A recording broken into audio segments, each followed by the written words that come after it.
Hi, fourth graders. We're going to continue with Kensuke's Kingdom, and I have pictured your language arts slide for today on your Wednesday checklist. And I actually want you to answer the question, how are Michael and Kensuke getting along today? And so we left off with Kensuke literally drawing a line in the sand and cutting the island in half and saying, I stay here, you stay over there. And so we'll see where they stand today. At the end of the chapter, I want you to answer how you think their relationship is. Now, I felt hungry again and thirsty too. Tomorrow, I would go into the forest and find food for myself. Remember, Michael's thinking he's going to do all this on his own. He ended yesterday with saying, if Kensuke, the old man, can do it, I can do it. I would find water. Somehow or other, I would catch fish, too. I was good at fishing. If I could catch them in the reservoir back home and off the Peggy Sue, then I could catch them here. I spent that night cursing the hordes of whirring insects that were homing in on me, and the chattering forests that would not be silent, that would not let me be. I kept seeing the reservoir in my mind's eye and my mother laughing in her skipper's cap. I felt tears coming and tried not to think of her. I thought of the old man. When I fell asleep, I was still trying to remember what he said his name was. I awoke and knew at once that he had been there. It was as if I had dreamed it. Stella seemed to have dreamed the same dream, for at once she was bounding up onto the rocks above the cave. She found what was clearly expected to be there, her bowl of water full again. And there, too, high on the shelf of rock beyond her, was that same upside-down tin, my water bowl inside it, just as it had been the morning before. I knew it would be full, and I knew as I lifted the tin that food would be inside there again. As I sat there cross-legged on the rock, chewing ravenously on my fish and throwing pieces down for Stella to catch, I realized exactly what he meant to imply by this. We are not friends. We would not be friends. He would keep me alive, keep Stella alive, but only so long as I lived by his rules. I had to keep to my end of the island, and I must never light fires. It was all quite clear. And remember, he wanted to light that flat fire so he could flag down a ship that was passing by. With any real hope of immediate rescue diminishing day by day, I became more and more resigned or sad. I knew I had no choice but to accept his terms and go along with his regime for the moment. He had now marked out a frontier, a boundary line in the sand, from forest down to sea on both sides of the island, and he renewed it frequently, as often.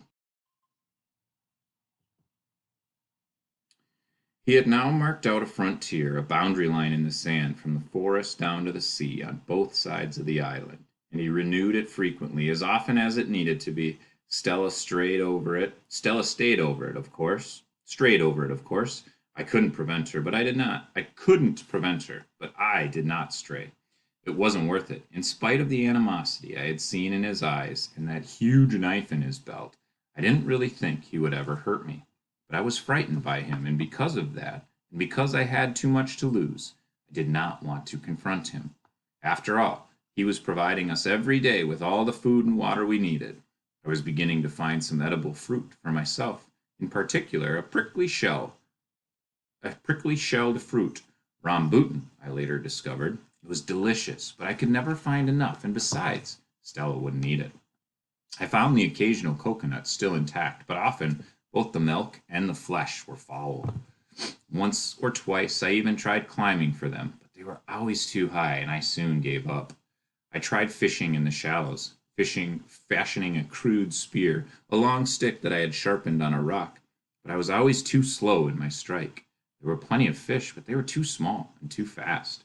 So, like it or not, we still very much needed the daily ration of fish and fruit and water the old man was bringing us. I had searched my end of the island for fresh water, but could find none. I thought often of trespassing into the old man's part of the forest to look for it, but I dared not. For the most part, I kept close to the forest tracks. It was only the old man's laws or the howling of the monkeys, which I came to understand as a warning, that prevented me from venturing into his side of the island. It was that orangutan, too. He had seemed placid enough, but I had no idea how he or his friends might react if they found me in their territory. I I kept wondering, too, what other creatures might lurk unseen, waiting to ambush me in the dark damp of the forest. If the constant jungle talk was anything to go by, the place was crawling with all sorts of dreadful creatures. Just the thought of the orangutan and the terrors of the unknown in the forest were quite enough to deter me, enough to stifle both my curiosity and my courage. So I kept largely to my beach, my cave, and my forest, and the forest track up to my hilltop. From high on my hill, I did catch distant glimpses of the old man. Often in the mornings, I would see him spearfishing in the shallows, sometimes alone, but often accompanied by a group of orangutans who sat on the beach and watched him. 14 or 15 of them, I counted once. Occasionally, he would be carrying one of the young ones on his back. When he moved amongst them, it seemed almost as if he were one of them. Time and again, he tried to stay awake until the old man came with food at night, but I never managed it. I never ever heard him, not once. But every morning the water would be there, and the fish too.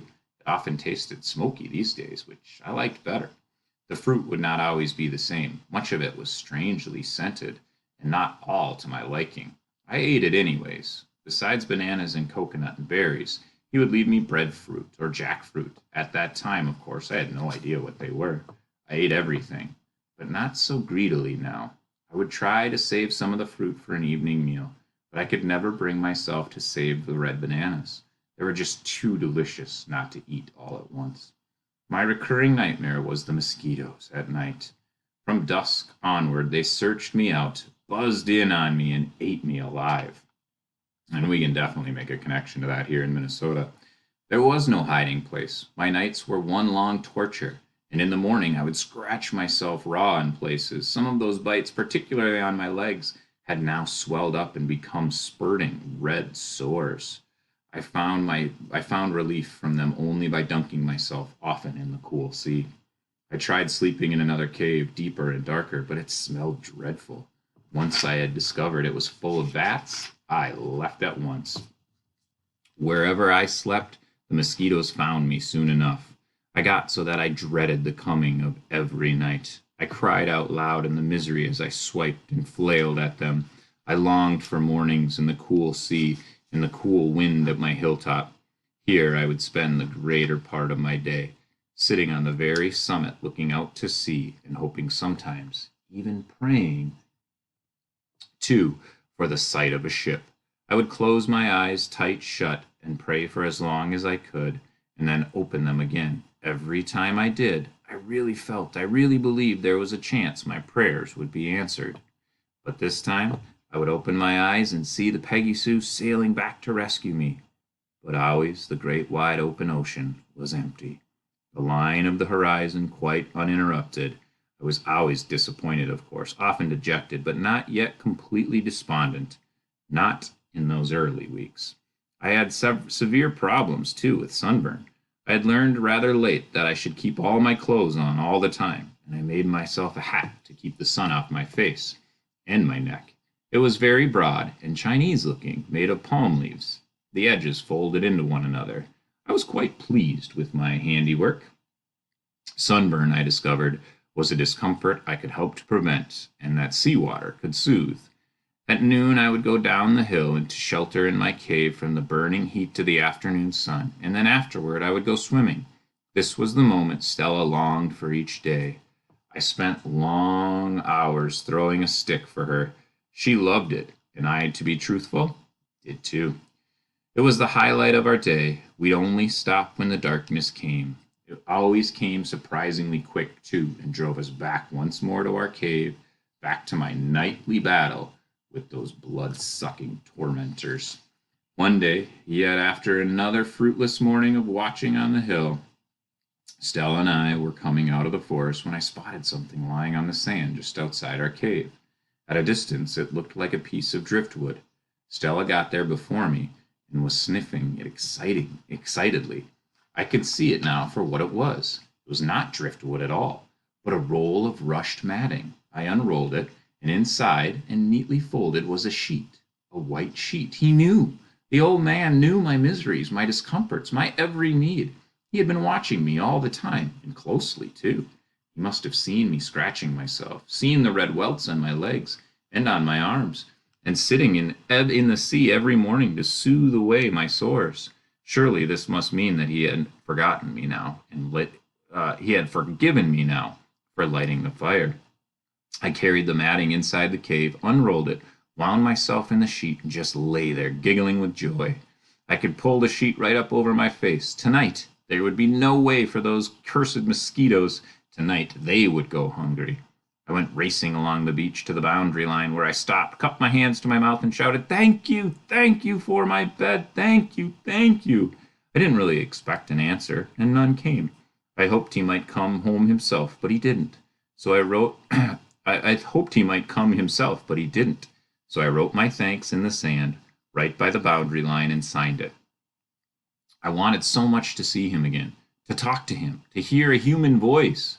Stella Artois had been a wonderful companion to me, good for confiding, and good for a cuddle, and good for a game. But I so missed human company.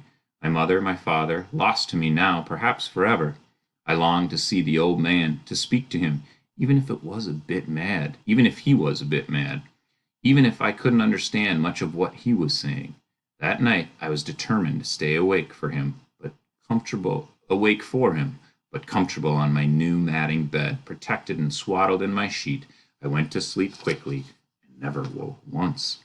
The next morning, after a breakfast in fish and jackfruit and coconut, Stella and I made our way back up to the top of the hill, or Watch Hill as I now called it. The other one I had named His Hill. I was repairing my Chinese hat, replacing some of the palm leaves.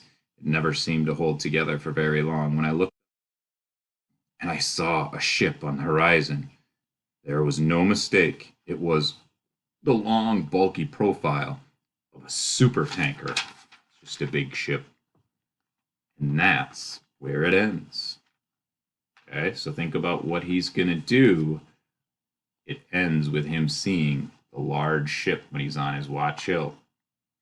All right, so answer the question. You can do it in the language arts part of the assignment today. How are Michael and Kensuke getting along? Think of some of the gestures that Kensuke has done in this chapter. You can go ahead and do a voiceover or just type it in there as well. All right, guys, make sure you finish everything up today. Check off all the blue boxes, and then I will see you in the morning.